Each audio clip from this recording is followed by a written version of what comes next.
Stirring the coffee with chopsticks using the vortex method, the only true way to optimize the taste of your coffee at the molecular level. Good morning. Welcome to the Daybreak Show. We'll get started, but first, coffee.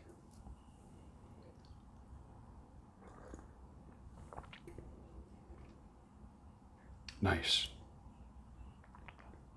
Very nice. About 3/4 of Ethiopian from the Black Cup in Anchorage, Alaska, and 1/4 of decaf beans. I didn't roast any of them, but I did grind them this morning. Of course, in the unstuck coffee mug. A daily reminder for you that 2019 is the year that you get unstuck. You know where you're stuck. I don't have to tell you that. And if you live with people, if you're a young person, you have plenty of people telling you how stuck you are. Only when you come to the realization that you're stuck, academically, financially, physically, socially, intellectually, relationship-wise, only when you come to that conclusion yourself can you do something about it. People nagging and ragging on you the whole time about it. No one ever changed because of that. You have to say that. And it doesn't matter what age you are.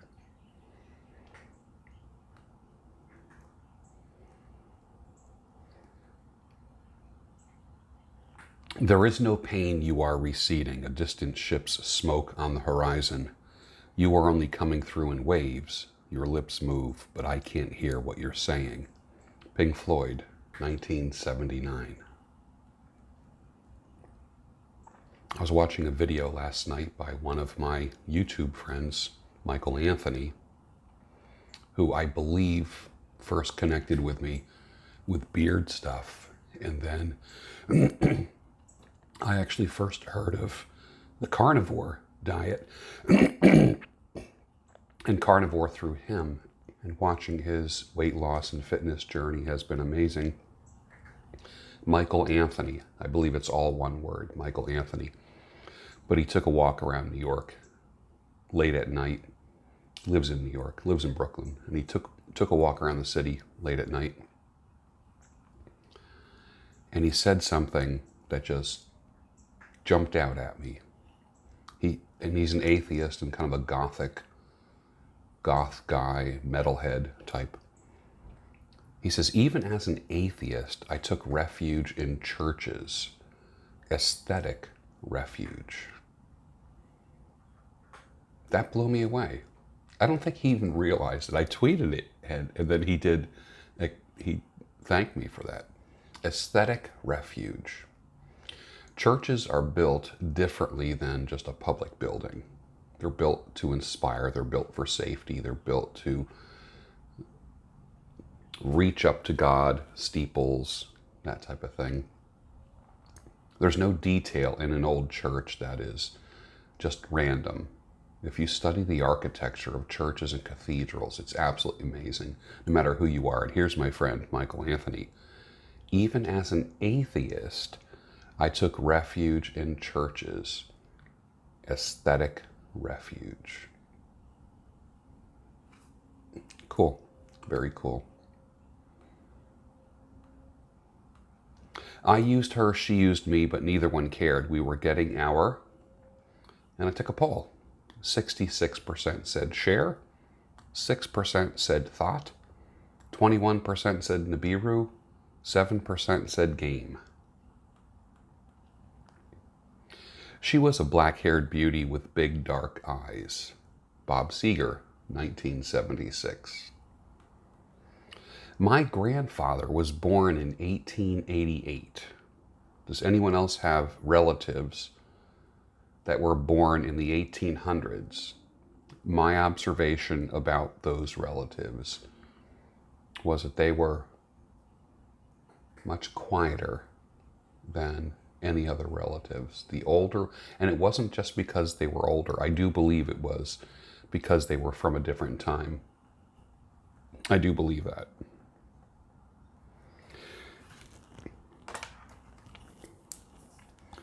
should you pay back things that have been done to you?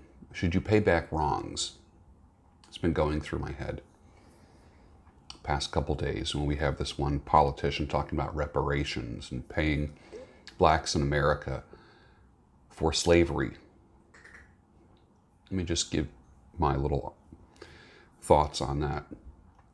Slavery existed for millennia, long before it came to America. It was commonplace all over the world.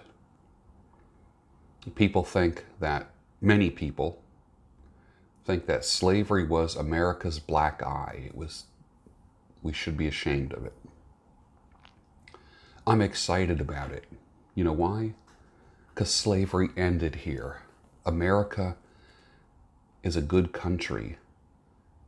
Slavery couldn't make it in America. It made it everywhere else and was active everywhere else, but it couldn't make it here. Men could not dominate over other men successfully here. Now, they do it in other ways.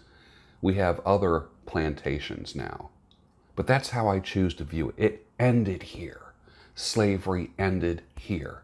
Today, there's still slavery. Did you know that you can go to Africa today and buy a slave for $400? $400.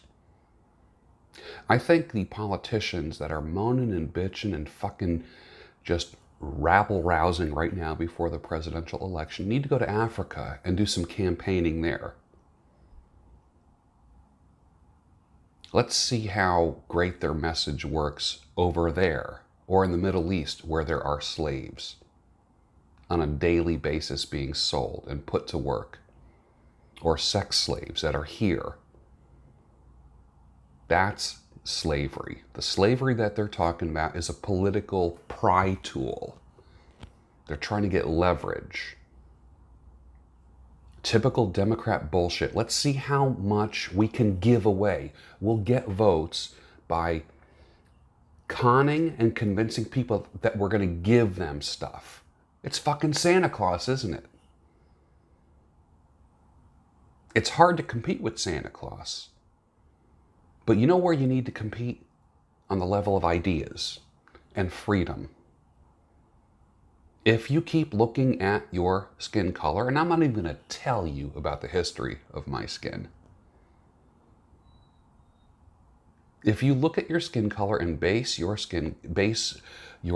thoughts of the world on your skin color, you will never ever leave that prison.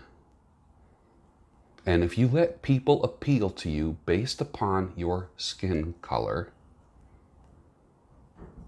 you will never grow and you will always be stuck. Always be stuck. I know a little bit something about this, and I don't even want to get into it.